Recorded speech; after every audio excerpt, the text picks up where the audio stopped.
Hello student, कैसे हो आप सभी लोग। मैं राजविंदर सिंह आप सभी का हार्दिक स्वागत करता हूं आपके अपने चैनल RRS सक्सीड विजन में। हमने जो पिछली क्लास और उसके पिछली क्लास थी उसमें हमने जो चैप्टर स्टार्ट किया था वो इनकम फ्रॉम हाउस प्रॉपर्टी का किया था। पहली क्लास में हमने तो कुछ बेसिक बातें देखी थी और दूसरी क्लास में हमने जो लेट आउट प्रॉपर्टी होती है उसका ट्रीटमेंट वगैरह देख लिया था। और जो आज की क्लास है, आज की क्लास में हम देखेंगे अगर सेल्फ ऑक्यूपाइड प्रॉपर्टी है और इसके साथ ही हम पढ़ेंगे लेट आउट प्रॉपर्टी। जो हमने किया इसका न्यूमेरिकल करेंगे आज, लेट आउट प्रॉपर्टी।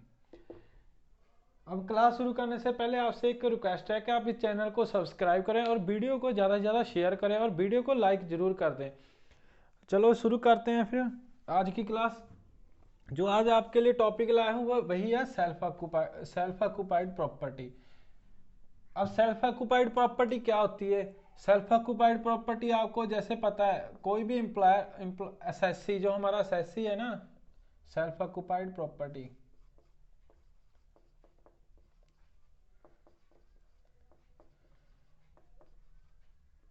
जो हमारा एसएससी है, जो ओनर है प्रॉपर्टी का,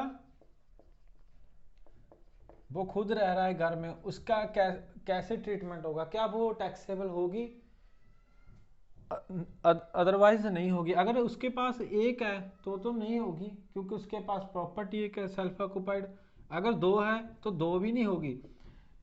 आज अगर हम बात करें आज से 4-5 साल पहले, तो पहले तो एक प्रॉपर्टी उसको मानी जाती थी, उसकी ग्रॉस एनुअल वैल्यू क्या होती थी, नील होती थी एक प्रॉपर्टी की।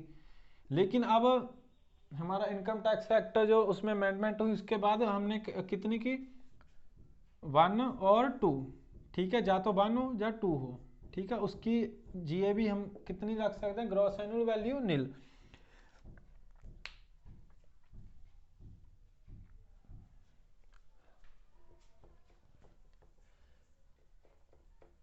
अब हम इसका ही ट्रीटमेंट देखेंगे भी, इसको कैसे डिडक्शन मिलती है, क्या मिलती है। अगर हमें ना कल जो हमने बताया था आपको एक डेफिनेशन बताई थी चार्जेबिलिटी, अभी इनकम अंडर हेड प्रॉपर्टी कब होती है, हमने लिखाया था एनुअल वैल्यू। Annual value. अब एक बच्चे का सवाल था जो बहुत ही बढ़िया था, वो कहते हैं भी इसको हम रेंटल वैल्यू लिख सकते हैं। एनुअल वैल्यू को देखो भैया, आप रेंटल वैल्यू लिख सकते हो या नहीं लिख सकते हो, ये आपकी मर्जी है, लेकिन इसमें क्या डिफरेंस होता है। अब बात करते हैं, अगर कोई प्रॉपर्टी है, ठीक है, प्रॉपर्टी है जिसका हमने जो कल का लेक्चर है उसको आप देख सकते हो, स्टैंडर्ड रेंट और एक्चुअल रेंट जो रिसीव हुआ। अगर स्टैंडर्ड रेंट मान लीजिए 1 लाख है और एक्चुअल रेंट जो रिसीव हुआ वो 90,000 है, क्या इसमें हम क्या लेंगे, हमने बोला था इसमें से जो हाई होगा। लेकिन इसकी भी कंडीशन है, अभी कब हाई होगा, अगर वो एक मान लीजिए पहले रह रहा था, पहले 3 मंथ पार्ट ईयर रह रहा था, उसके बाद उसने रेंट पे दे दिया, लेकिन इसको हम फुली मानेंगे। और स्टैंडर्ड रेंट अगर ज़्यादा हो गया एनुअल वैल्यू से, एनुअल ना, जो एनुअल रिसिप्ट है, एनुअल रेंट रिसीव हुआ उससे ज़्यादा होगा, तो हम यही टेकन करेंगे। अब इस वाले केस में रेंटल वैल्यू नहीं रहेगी, एनुअल वैल्यू ही रहेगी। इसीलिए हमने बताया था भी एनुअल वैल्यू कैसे निकालने। ये तो एक्चुअल रेंट है जो रिसीव हुआ है, एक्चुअल रेंट मान लीजिए कितना है, 90,000 है, और जो स्टैंडर्ड रेंट था 1 लाख। उस वाले केस में जो एनुअल वैल्यू कितनी आ जाएगी, 1 लाख आ जाएगी। हालांकि रेंटल वैल्यू कितनी होगी, जो एक्चुअल मतलब जो रेंट रिसीव होता है 90,000। ठीक है, ये डिफरेंस है। आप मान सकते हो एक्चुअल रेंटल वैल्यू भी इसी को बोला जाता है, लेकिन इसीलिए हम जो हमने चार्जेबिलिटी में जब बताया था, अभी कौन सी वैल्यू रहनी है, एनुअल वैल्यू। आप यही वर्ड का उपयोग करोगे। ठीक है, अब बात करते हैं क्या अगर सेल्फ ऑक्यूपाइड प्रॉपर्टी उसको डिडक्शन मिलेगी। अगर देखो भाई, सेल्फ ऑक्यूपाइड प्रॉपर्टी जिसकी ग्रॉस एनुअल वैल्यू हमने पहले ही बता दिया क्या होगी, नील होगी, इस पे स्टैंडर्ड डिडक्शन मिलेगी। स्टैंडर्ड डिडक्शन कितनी है, 30%, इस पे नहीं मिलेगी। ठीक है, स्टैंडर्ड डिडक्शन नहीं मिलेगी, लेकिन इंटरेस्ट ऑन बोरोड कैपिटल पे मिल जाएगा, इंटरेस्ट ऑन लोन। ठीक है, ये मिल जाएगी। ये कितनी मिलेगी आज यही डिस्कस करेंगे। पहले हमने जो लेट आउट प्रॉपर्टी का था वो तो देख लिया, अगर आपको उसके बारे में जानना है तो इससे वाले जो आज की क्लास है इससे पहले जो पार्ट 2 था वो देख लीजिए, ठीक है, आपको पता चल जाएगा। आज हम देखते हैं सेल्फ ऑक्युपाइड प्रॉपर्टी में इंटरेस्ट ऑन लोन का क्या ट्रीटमेंट होगा। जो इंटरेस्ट है, इंटरेस्ट ऑन लोन, ठीक है, हमने पहले लिख दिया ऊपर सेल्फ ऑक्युपाइड प्रॉपर्टी। अब इसका क्या ट्रीटमेंट होगा, अगर भाई देखो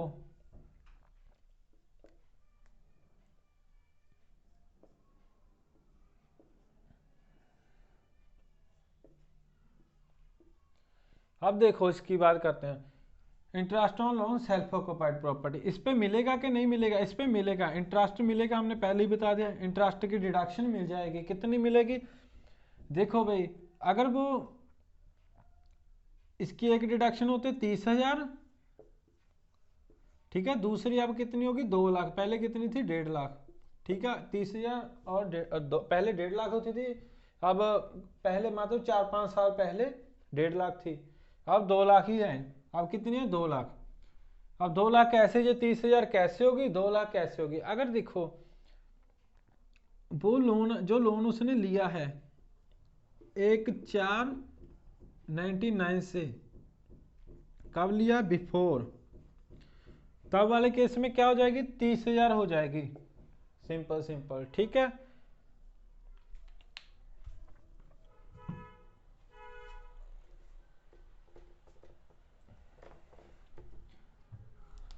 अगर लोन लिया है, लोन टेकन कब लिया है,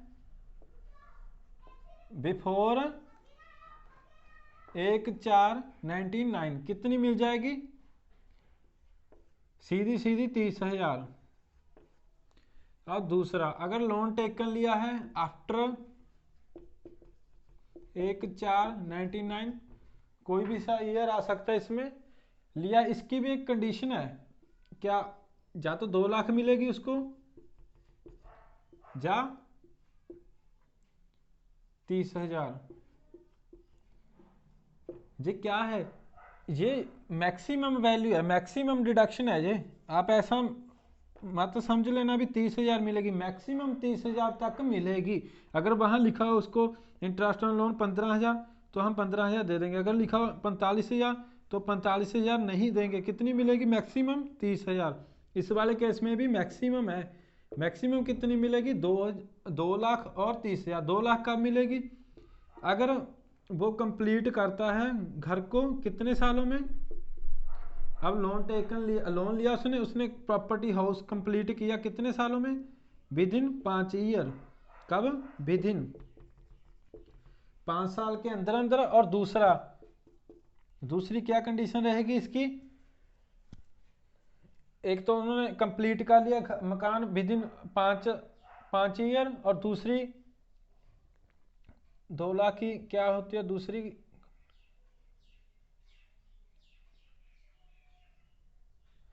दूसरी, और जो लोन लिया है उसने किसके लिए लिया है, या तो वो एक्विजिशन करेगा प्रॉपर्टी को, लैंड, अपनी हाउस प्रॉपर्टी को एक्विजिशन, और दूसरा जा कंस्ट्रक्शन, उसका घर बनवाएगा, जा घर बनवाएगा, जा खरीद लेगा, एक्विजिशन करेगा या कंस्ट्रक्शन। और अगर वो ये कंडीशन कर रहा है, मान लीजिए वो रिकंस्ट्रक्शन करवा रहा है, रिकंस्ट्रक्शन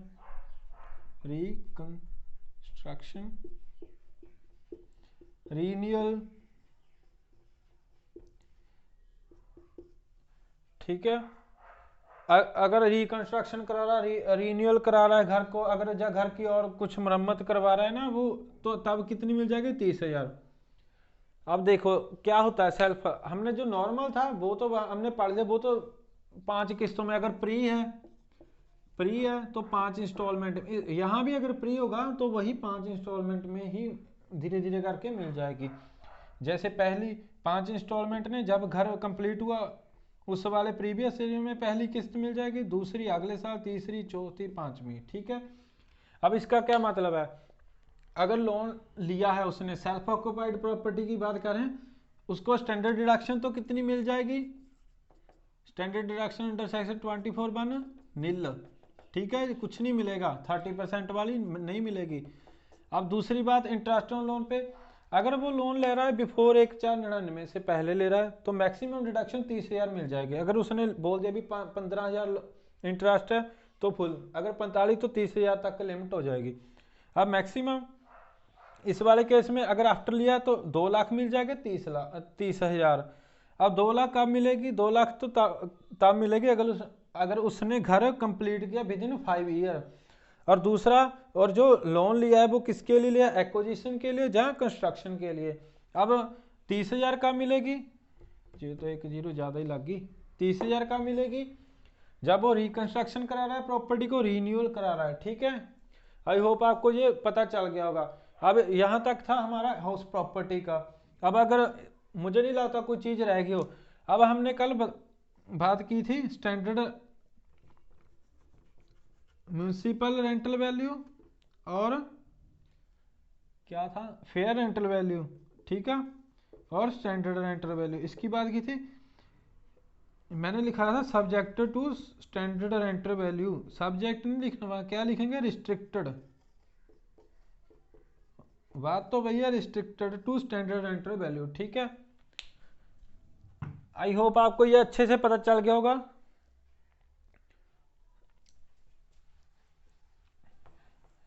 अब इसका न्यूमेरिकल करते हैं आप एक कंप्लीट। अब एक बात तो और बता दूं पहले थ्योरी की।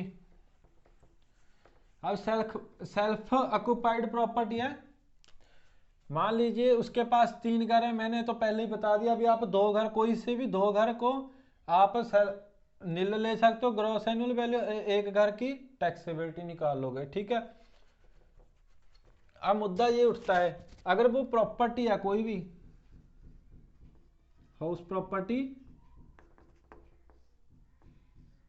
मान लीजिए ये तो 100% है, ठीक है। अब पार्ट जैसे 50% या 40%, जितना मर्जी, आप 60 लिख लो, 60-40। अब ये तो घर तो एक ही है, अब वो 60% हिस्से पे तो रह रहा, क्या कर रहा है, रेजिडेंसी कर रहा है, रहायश कर रहा है, ठीक है, रह रहा है। अब जो 40% हिस्सा वो क्या रेंट पे दिया हो, तो इन दोनों, घर तो एक ही है, यूनिट 2 बन गई, एक यूनिट ये होगी, एक यूनिट ये होगी, लेकिन इनको हम अलग अलग मानेंगे, ठीक है। घर तो एक ही हो, चाहे इसको 1 यूनिट मानेंगे, इसको 2 यूनिट, और 60% वाले को नील लिखेंगे, ये ग्रॉस एनुअल वैल्यू, और इसकी फुल लिखेंगे, ठीक है भाई। अब देखते हैं ये वाला numerical.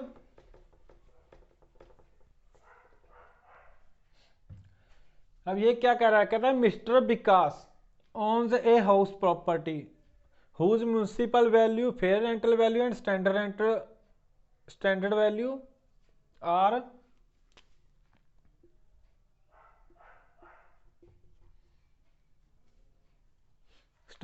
standard value are 96,000, 1,26,000 and 1,08,000 पर रिस्पेक्टिवली। क्या कह रहा है, कोई मिस्टर विकास है जिसके पास हाउस प्रॉपर्टी है जिसकी municipal value, fair rental value and standard rental value कितनी है, 96,000, 1,26,000 और 1,08,000, ठीक है। उसके बाद कहना during the financial year 2021 1/3 of the portion of the house was let out ₹5,000। कहता है अब इस वाले फाइनेंशियल ईयर में 2021 में फाइनेंशियल ईयर में उसने प्रॉपर्टी का 1/3 कर लिया, पोर्शन कर लिया, ठीक है। और 1/3 को क्या कर दिया, लेट आउट कर दिया, 1/3 पोर्शन को क्या कर दिया, लेट आउट कर दिया, और रिमेनिंग जो रिमेनिंग 2/3 है ना, उसको क्या किया, उसको सेल्फ ऑक्युपाइड कर लिया, ठीक है।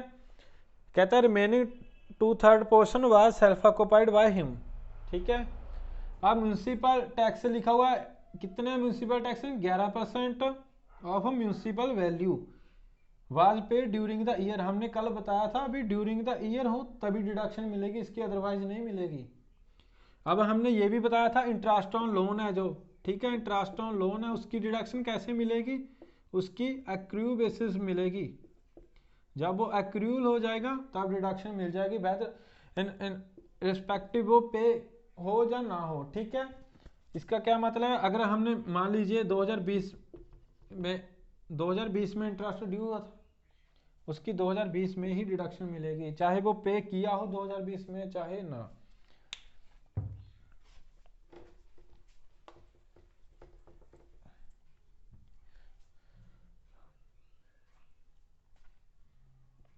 अब क्या लिखा है आगे के ना, the construction of a house begin in June 2013 and was completed on 31/5/2016। जो मकान है वो उसकी कंस्ट्रक्शन स्टार्ट हुई थी, कब हुई थी, जून में 2013 में, तो कंप्लीट कब हुई थी, और 31/5/2016 में। ठीक है, अब कहना विकास टू का लोन ऑफ 1 लाख, उसने लोन कब लिया था, 1/7/2013 को, for the construction of building. यहाँ पे लिखा हुआ है कंस्ट्रक्शन ऑफ बिल्डिंग। ठीक है, तो इस वाले केस में अगर वो सेल्फ ऑक्यूपाइड है तो मैक्सिमम कितनी मिल जाएगी, 2 लाख। क्यों 2 लाख क्यों मिलेगी, एक तो आफ्टर कितने, आफ्टर 1/4/99 के बाद है। ठीक है, और दूसरा कंस्ट्रक्शन के लिए, अगर इसने रिकंस्ट्रक्शन लिखा होता तो मैक्सिमम डिडक्शन कितनी मिल जाती, 30,000। चलो आगे, अब कहता है he paid interest on loan 12% per annum and every month such interest was paid compute income from house property of mister Vikas for the assessment year 2021 and 22। और लोन कितना लिखा होगा,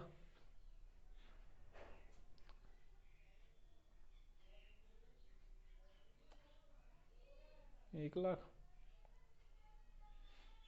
चलो इसको 10 लाख लिख लेते हैं, 1 लाख तो कम हो जाएगा।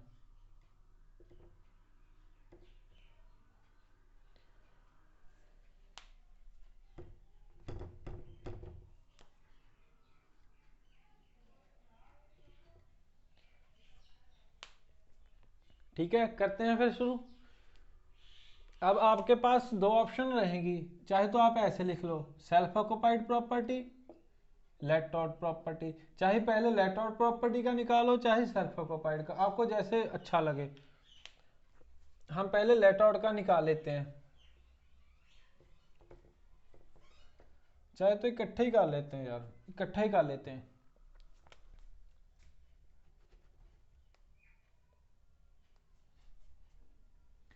क्या निकालना है हमने, computer income from house property.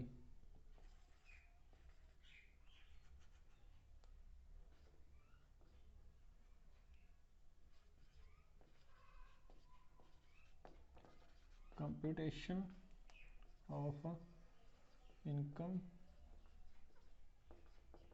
From house property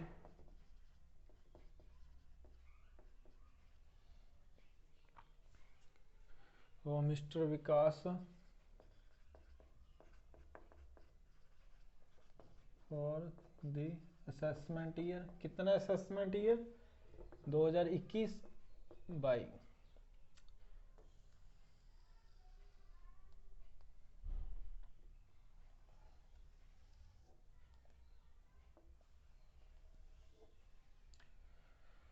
अब कितना पोर्शन है उसका लेट आउट का, पहले तो लिख लेते हैं लेट आउट। अब यहां सेल्फ ऑक्यूपाइड, लेट आउट का कितना पोर्शन है, 1/3, ये कितना है 2/3।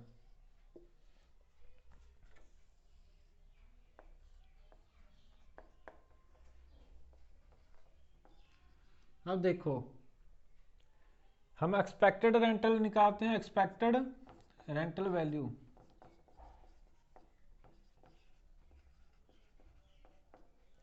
एक्सपेक्टेड रेंट कैसे निकालते थे हम, पहले तो म्यूनिसिपल वैल्यू को किसके साथ कंपेयर करते थे,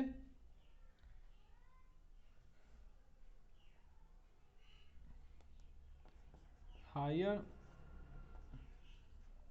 ऑफ म्यूनिसिपल वैल्यू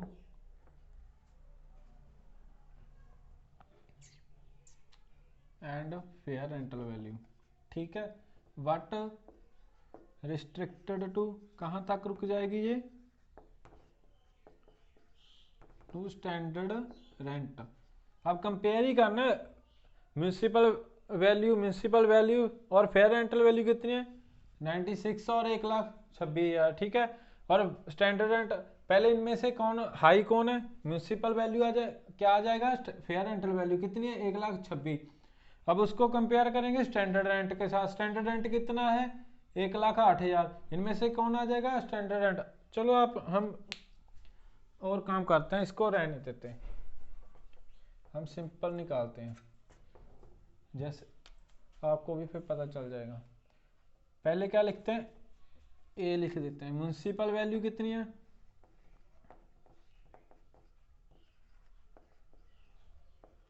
कितनी है मकान की,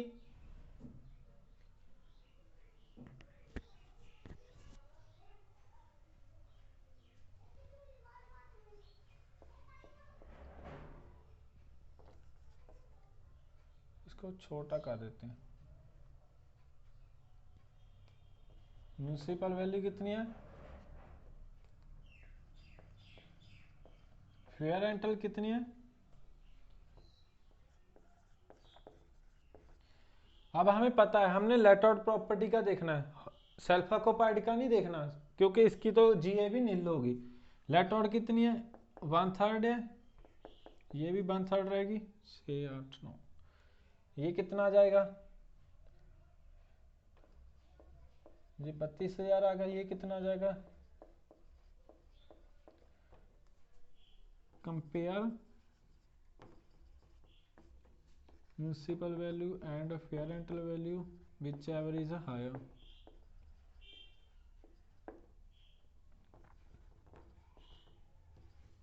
ठीक है, इनमें से हायर कौन है 42,000, ये क्या लिख लेते हैं हम सी। अब डी पॉइंट क्या है हमारा, डी पॉइंट है स्टैंडर्ड रेंट,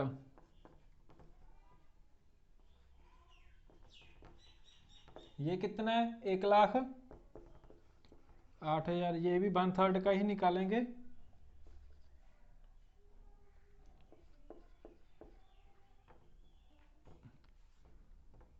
कंपेयर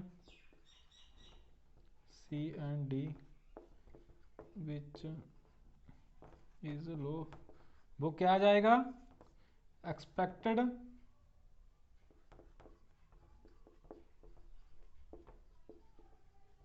ठीक है, अब तो पता चल गया होगा। यहां लिख देते हैं पहले तो 42,000 और इसका 36,000, ये भी जहां लिख देते हैं, अब 36,000 आ जाएगा यहाँ,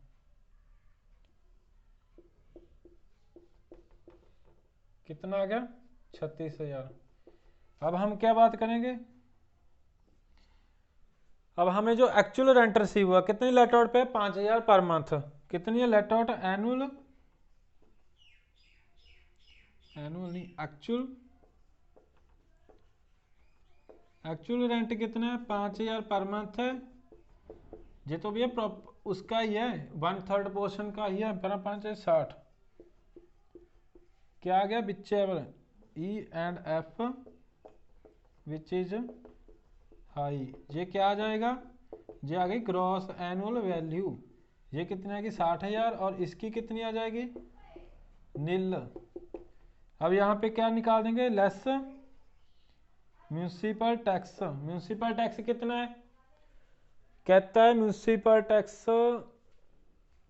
11% है, किस पे म्यूनसिपल वैल्यू पे, म्यूनसिपल वैल्यू कितनी है, हमने तो इसी का लेना है ओनली 32,000, इसका कितना 11%,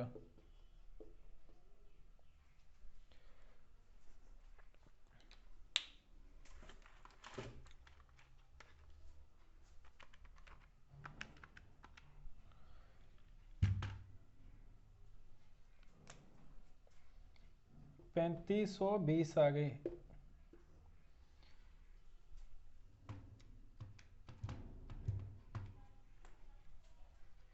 कितना आ गई net annual value? Net annual value इसमें से क्या लेस कर देंगे? Standard deduction 30%। ठीक है, आप लिख लेना अंडर सेक्शन कौन सा है, 24 सब सेक्शन पार्ट 1।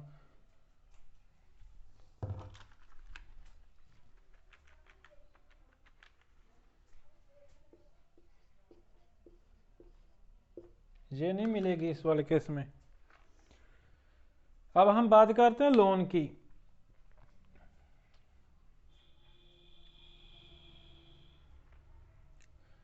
ये वाला पोर्शन डिलीट कर देते हैं ऊपरला, इसको मिटा देते हैं, इरेज कर देते हैं। आप वीडियो को पॉज करके देख लेना, अगर आपको पहले न्यूमेरिकल उतार लेना आप, ये समझाना है ना आपको, नीचे तो जगह है नहीं इतनी।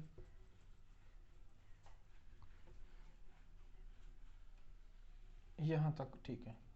अब क्या लिखा, कहता है construction house begin in June 2013, complete कब हुई?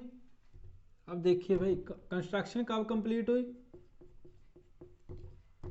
ध्यान देना इस बात को, 31/5/2016। मैंने कल आपको बताया था भी जिस ईयर में कंप्लीट होती है उस ईयर को पूरे को हम प्रीवियस ईयर मानते हैं।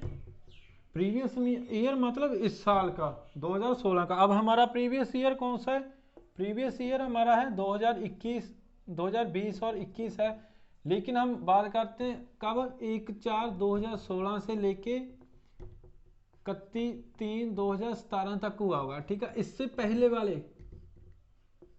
पहले वाले जितने भी साल मानते हैं हम वो प्री एक्विजिशन लोन मानेंगे। ठीक है, अब लोन कब लिया था? 2013 में। कब? जून में। जून 1 जून लिख लेते हैं, नहीं 1 जून नहीं, विकास 2, नहीं ये तो स्टार्ट हुआ था। अब लोन लिया था उसने कब? 1/7/2013 को। कब लिया था? 1/7/2013 से 31/3/2014। उसके बाद 1/4/2014 से लेकर 31/3/2015, और उसके बाद 1/4/2015 से लेके 31/3/2016। ठीक है, अब कितने साल बन गए? 3 इससे प्रायर। ठीक है, 3 बन गए। अब 3 इसकी यहाँ पे एक साथ है, कितने मंथ हो गए? अप्रैल मई जून, 3 मंथ निकाल के कितना? 10 लाख है, उसके उस पर कितने परसेंट है? 12%। नहीं 1 लाख ही लिखो आप, फिर यहाँ अमाउंट छोटी है ना, 1 लाख है, 12% है उस पर, 1 लाख पे 12%। और कितने मंथ का ये? अप्रैल मई जून, 3 मंथ निकाल के 12 मंथ पर इंटरेस्ट मिलेगा। कितना आ गया? 9,000। अब अगले साल तो पूरा मिला होगा 12,000, और उससे अगले साल भी 12,000, तो टोटल कितना हुआ? 12 12 24 और 33। ठीक है, ये कौन सा है? ये प्रायर। इसको हम इक्वल 5 इंस्टॉलमेंट में बांटेंगे। ठीक है, ये प्रायर है। हमने कितने का लेना? 1/3, और ये तो फुल का हो जाएगा ना, पहले हम 1/3 का निकाल लेते हैं। प्रायर पीरियड, इसकी कितनी डिडक्शन मिल जाएगी? डिडक्शन लिख लेते हैं लेट आउट के लिए, 33,000 मल्टीप्लाई 1/3 पोर्शन है और 5/5 ये है, ये कितना आ गया? 11। अब 11 को 5 बराबर भागों में बांटेंगे, 2200। कितना आ गया? 2200। ठीक है, 2200। अब ये 2200 कब मिलेगा? पहली इंस्टॉलमेंट कब गई होगी? ये ध्यान देने योग्य बात है। हमें पहले प्रीवियस ईयर में इस साल मिली होगी, इस वाले साल में कब? 31/7। उसके बाद 18, 19, 20 और 21। यहाँ पे लिख लेते हैं 17, 18, 18, 19, 19, 20 और 20, 21। क्या हमारा प्रीवियस ईयर इसमें आता है? हाँ जी आता है, 20, 21 आता है ना। तो इस साल भी मिल जाएगी। कितनी मिल जाएगी? 2200 ये होगी। ठीक है, ये किसके लिए होगी? इसके लिए। लेट आउट के लिए 2200 तो ये होगी, और उसके बाद 12% 12,000 ये होगी, प्लस जो करंट प्रीवियस ईयर है उसकी कितनी होगी, 1 लाख पर 12%, ठीक है। ये कितनी होगी, 12,000 ये होगी। ये तो पूरा मकान है ना, हमने कितना लेना है, 1/3। ये कितनी होगी, 4,000। 4,000 ये होगी, 2200 ये होगी। कितनी मिली डिडक्शन उसको, 6200 लेस इंटरेस्ट ऑन, यहाँ पे लिख लेते हैं deduction, interest on borrow capital जाओ लोन, कितनी मिली, ये हमने निकाल दिया, कितनी होगी, 6200। अब दूसरा केस देख लेते हैं।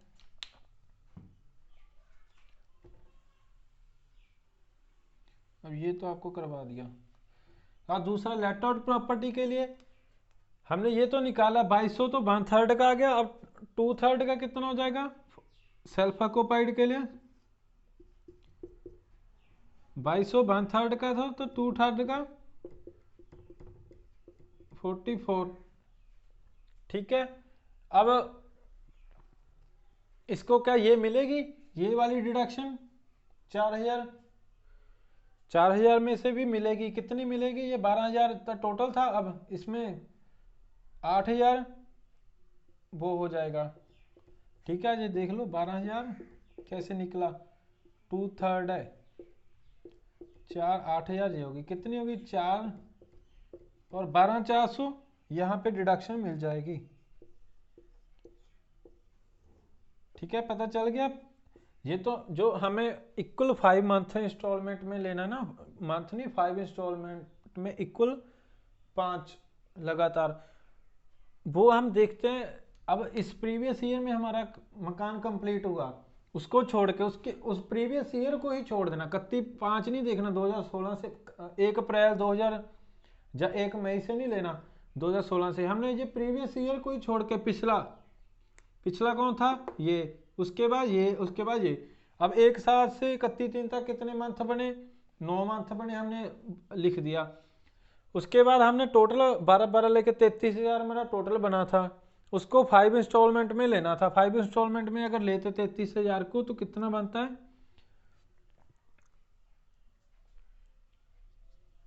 ये 6600 बन जाता, 6600, ठीक है। और इस 6600 में से 1/3 तो लेट आउट का ले लिया हमने, 2/3 इसका ले लिया। अब करंट प्रीवियस जो हमारा लेट आउट प्रॉपर्टी थी उसमें जो इसका दूसरा सेकंड पार्ट रह गया ना, ये किसका था, 1/3 का था। अब 2/3 का भी होगा ना कुछ ये। अब ये कैसे निकला था, जैसे 33,000 को 5 इंस्टॉलमेंट में बांटा था, उसके बाद 2/3 ये लिख दिया 11 ऐसे, ठीक है। अब ये आप करंट ईयर का हमारा जो इस वाले पोर्शन का हमने ये लिख दिया। अब क्या आ जाएगा, loss gain loss of house property, ठीक है। अब इस वाले केस में तो गेन हुआ, पहले वाले में इनकम आ गई।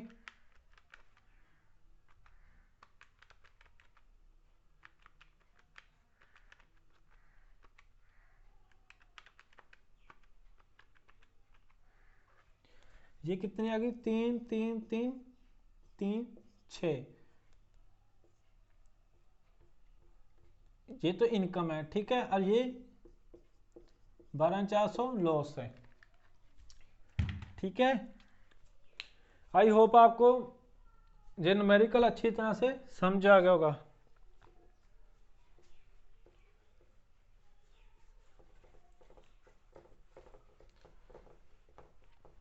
अब आपको हाउस प्रॉपर्टी का कहीं से भी क्वेश्चन आ जाए, आप लिख सकते हो, कर सकते हो उसको। अब हमने कल करा था एरियर ऑफ रेंट या अनरिलाइज रेंट, जिसको बोला गया अनरिलाइज रेंट। अब भाई जो छोड़ के चला गया अनरिलाइज रेंट, हमने कल के वीडियो में देखा था, आप उस वीडियो को कल को देख सकते हो, अच्छे से पढ़ाया गया अनरिलाइज। अब वो हमें 4-5 साल बाद हमने वहाँ डिडक्शन ले ली थी ना अनरिलाइज रेंट की, अब हमें 4-5 साल बाद वो बंदा आया, कहता भी भाई ले ले, तेरा रेंट रह रहा था 2 मंथ का, ले ले। अब हमें मान लीजिए 2013 का अनरिलाइज रेंट था, हमें अब मिला 2020-21 में जाके। तो इस वाले केस में जो रेंट रिसीव हुआ ना अनरिलाइज, इसको क्या बोलते हैं, एरिया रेंट। ये लिखा, इसमें से हम क्या लेस करके, लेस में इसमें हमें डिडक्शन मिल जाएगी 30%। ठीक है, और ये हमारा टैक्सेबल हो जाएगा। मान लीजिए हमारे पास 10,000 था एरिया रेंट, 30% 3,000 डिडक्शन मिल गई, और 7,000 हमारा टैक्सेबल हो जाएगा। ठीक है, अब मुझे नहीं लगता कोई हाउस प्रॉपर्टी में हमारी कोई चीज छूटी है। आपको ये भी बता दिया मैंने, अगर आपके पास 2 या 3 हाउस हैं, ठीक है, और 2 तक तो अब नीली कर दिया आप पर कोई टैक्सेबिलिटी नहीं लगेगी अगर आपके पास 2 रेजिडेंशियल हाउस हैं। ठीक है, अगर 3 है तो आपकी इच्छा है आप किसको लेट आउट मानेंगे, एक तो फिर आपको मानना ही पड़ेगा लेट आउट। अब आपको लोन इंटरेस्ट वगैरह का भी करवा दिया, अब सिंपल है, आपको अच्छे से, मुझे नहीं लगता इसमें कोई प्रॉब्लम रहेगी। अब आप अपने घर में तैयारी कर सकते हो, न्यूमेरिकल देख सकते हो। इसमें क्या होता है, बस वही है, fair rental municipal value, fair rental value, और उसको कंपेयर करेंगे, जो हाई है यहाँ लिख देंगे इनमें से, जैसे 6 है या 5 है, यहाँ कितनी लिख देंगे 6, विच एवरेज हाई। उसके बाद इसको स्टैंडर्ड रेंट से, अगर स्टैंडर्ड रेंट 4 है तो इसमें 4 आगे, जे के आगे एक्सपेक्टेड रेंटल वैल्यू, इसको किसके साथ कंपेयर करेंगे, जो हमारे एक्चुअल रेंट रिसीव हुआ, एक्चुअल रेंट। अगर ये 6 है तो ये 6 आ गया विच एवरेज हाई, ये क्या आ गई हमारी ग्रॉस एनुअल वैल्यू, इसमें से लेस म्यूनसिपल टैक्स, और उस ये म्यूनसिपल टैक्स लेस करके मान लीजिए 1 है तो 5 आ गया, इसमें स्टैंडर्ड डिडक्शन लेस कर दें 30%, इंटरेस्ट ऑन लोन, ये किसके अंडर आते हैं, सेक्शन 24। ठीक है, अब ये तो आपके ऊपर डिपेंड है, अभी आप घर में कितने न्यूमेरिकल करते हो बैठ के। अब मेरी तरफ से ये भी चैप्टर कंप्लीट है, मिलते हैं हम नेक्स्ट क्लास में नेक्स्ट टॉपिक लेके। आई होप आपको ये सेशन अच्छा लगा हो। भाई आप इस वीडियो को लाइक जरूर करके जाना, और इस वीडियो को ज़्यादा से ज़्यादा शेयर करो, और चैनल को सब्सक्राइब जरूर कर लिया करो अगर आप नए हैं। अगर आपने पहले किया तो फिर तो ठीक है। सो मिलते हैं फिर कल की क्लास में। आई होप आपको ये सेशन अच्छा लगा हो। Thank you.